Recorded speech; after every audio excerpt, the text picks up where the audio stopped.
በውጥረት ስትታመስ የነበረችው የመቀሌ አዳር ምን ይመስላል?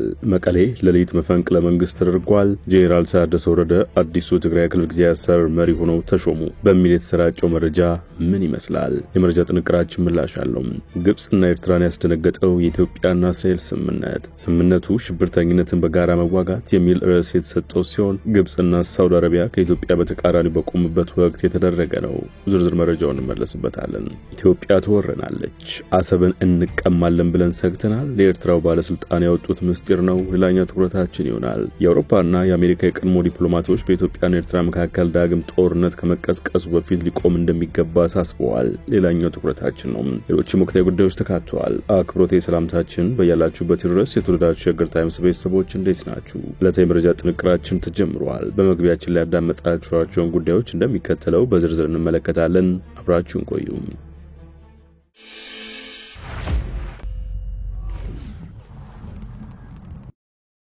ወደ ቀዳሚ ጉዳያችን አምራችሁ የመቀሌ አዳር ምን ይመስላል? ሌተናንት ጄኔራል ታደሰ ወረደ አዲሱ የትግራይ ክልል ጊዜያዊ አስተዳደር መሪ ሆነው ተሾሙ በሚል የተሰራጨው መረጃ ምን ይመስላል? ተከታዩ ዜና ምላሽ አለው።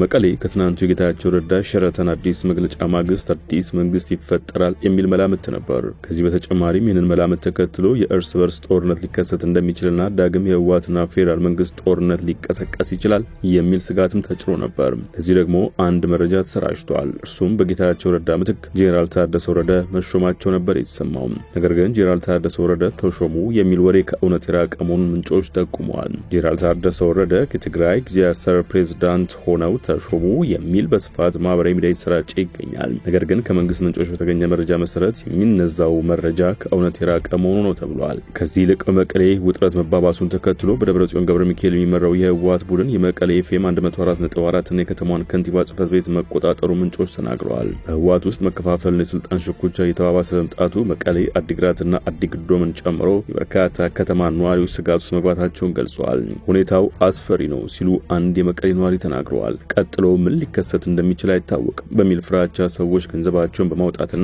አስፈላጊ የሆኑ ሸቀጦችን በመግዛት ላይ ናቸው ሲሉ መናገራቸውን አዲስ ስታንዳርድ ዘግቧል። በመቀሌ ዩኒቨርሲቲ መምህር የሆኑት ተስፋዬ ገብረመድህን መቀሌ ጸጥታና አመራር ስጋት እንደቀጠለ ነው ሲሉ ተናግረዋል። በጊዜያዊ አስተዳደሩ ከንቲባ ተደርገው የተሾሙት ብርሃነ ገብረ ኢየሱስ በስራ ላይ አይደሉም ብለዋል። ይህ በእንዲህ እንዳለ ረዳይ በርሄ በህወሓት ከተሾሙ 3 ወራት በኋላ ትናንት ጽሕፈት ቤቱን ይዟል። በደብረጽዮን ገብረ ሚካኤል የሚመራው የህወሓት ቡድን አሁን መቀሌ ኤፍኤም 104.4ን ተቆጣጥሯል ብለዋል። ነዋሪዎቹ አክሎም በመጋቢት 3 ቀን 6 የአካባቢው መሪዎች ታስረው ወደማይታወቅ ቦታ ተወስደዋል ብለዋል። ነዋሪው አክሎም የአይነት ሁኔታ እየተደጋገመ ነው። አስተዳደራዊ ለውጦችን የሚቃወሙ ሰዎች ይጠፋሉ።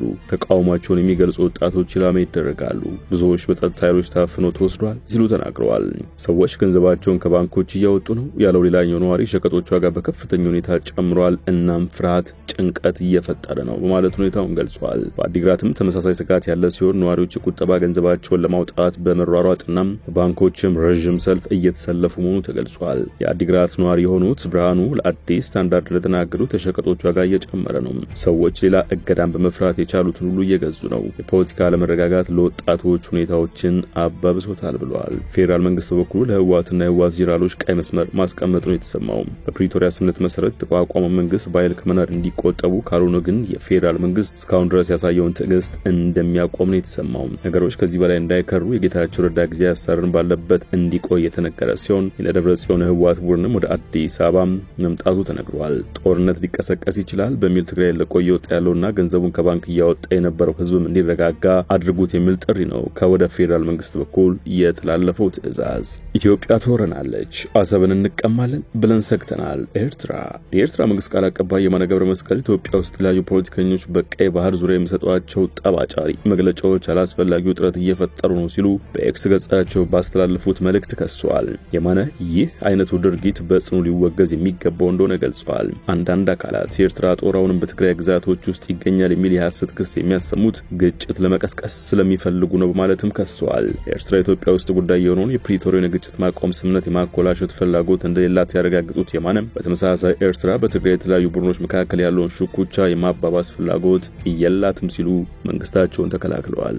ለህወሓት ጄኔራሎች ጥብቅ ማስጠንቀቂያ ተሰጥቷል። ሳልሳይ ወያነ ትግራይ የትግራይ ሰራዊት አባላትና የህወሓት አመራሮች ትግራይ ውስጥና ጂኦፖለቲካዊ ሁኔታ በመዘንጋት የሚያደርጉትን አደገኛ እንቅስቃሴ በአስቸኳይ እንዲያቆሙ ጠይቋል። ፓርቲው ህወሓት የውይይት ፖለቲካን በመጥላት በሰላማዊ ትግራይ ተወላጆች ላይ ከፍተኛ ግፍ እየፈጸመ ይገኛል በማለት ከሷል። ፓርቲው አሁንም በክልሉ ሁሉን አቀፍ ጊዜያዊ መንግስት እንዲቋቋም መታገል ያስፈልጋል ሲል አቋሙን በድጋሚ አሰምቷል። ሳወት አዲስ የተቋቋመውን የአማካሪ ምክር ቤት መቀላቀሉ አይዘነጋም።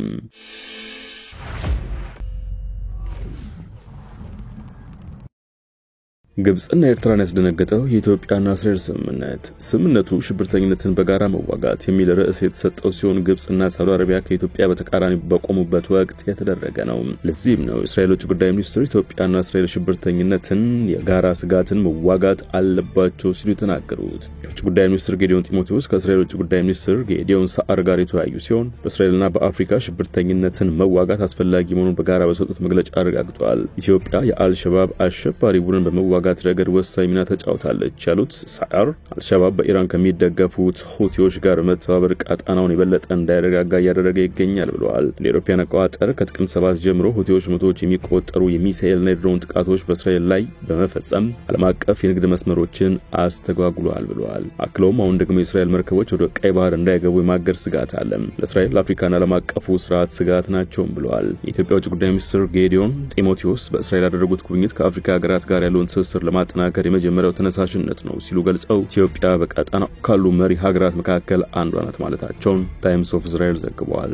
በኢትዮጵያና ኤርትራ መካከል ዳግም ጦርነት ከመቀስቀሱ በፊት ሊቆም እንደሚገባ የአውሮፓና የአሜሪካ የቀድሞ ዲፕሎማቶች አሳሰቡ።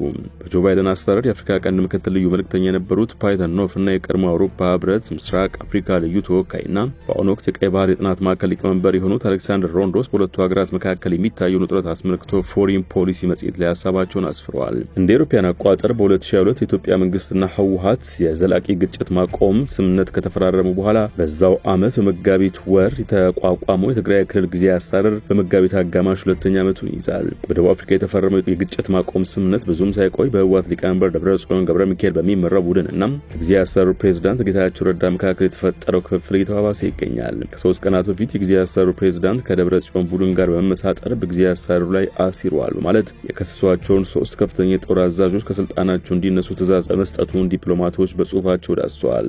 ዓለም በሰፊው አህጉራዊና ዓለም አቀፋዊ ስርዓት አልበኝነት እየተናጠሽ የምትገኝበት በዚህ ወቅት በትግራይ ያለው የፖለቲካና የጸጥታ ሁኔታ መበላሸት በኢትዮጵያና ኤርትራ መካከል ጦርነትን ሊያስከትል እንደሚችል አሳስበዋል። ትግራይ ክልል ጊዜያዊ አስተዳደር ፕሬዝዳንት ጌታቸው ረዳ በትናንትናው ዕለት የክልሉን ወቅታዊ ሁኔታ አስመልክተው በሰጡት ጋዜጣዊ መግለጫ አንዳንድ ወታደራዊና ፖለቲካዊ አመራሮች ከኤርትራ ጋር ግንኙነት እንዳላቸው እናውቃለን ሲሉ መናገራቸው አይዘነጋም።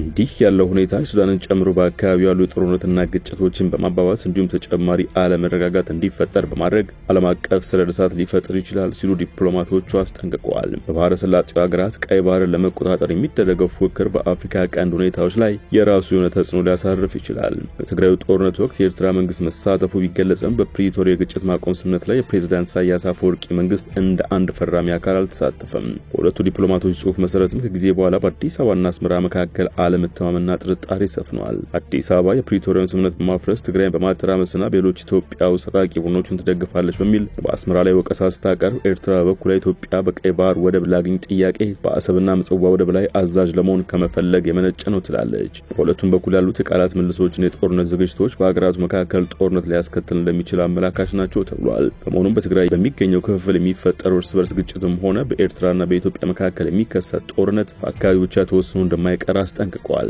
ሱዳን በእርስ በርስ ጦርነት እየተናጠች ነው። ሶማሊያ ከአልሻባብና ከሌሎች አክራሪ ኃይሎች ጋር የምታደርገው ጦርነት ለብቻው የጸና መንግስት ማሳረር ተስኗታል። ከኤርትራ የባህር ዳርቻ 289 ኪሎ ሜትር ርቀት ላይ የየመኑ ሁቲ በቀይ ባህር ላይ ጥቃት መሰንዘሩን ቀጥሏል። በኢትዮጵያና በኤርትራ መካከል ያለው ፍጥጫ ወደ ጦርነት የሚያድግ ከሆነ ሰሜን ምስራቅ አፍሪካንና በጂኦፖለቲካዊ ጠቀሜታ ወሳኝ የሆነውን ቀይ ባህር ላይም ችግር ሊጋረጥ ይችላል። በመሆኑም በአካባቢውና በባህሩ ላይ ፍላጎት ያላቸው የባህረ ሰላጤው ሀገራትና አሜሪካ ይህ ከመሆኑ በፊት ጣልቃ በመግባት ፍጥጫው የሚበርድበትን መንገድ እንዲፈልጉ የአሜሪካና የአውሮፓ የአፍሪካ ቀንድ ልዩ መልእክተኞች አሳስበዋል። ጥንቅራችን አበቃ። በያላችሁበት ሰናይ ጊዜ ይሁንላችሁ።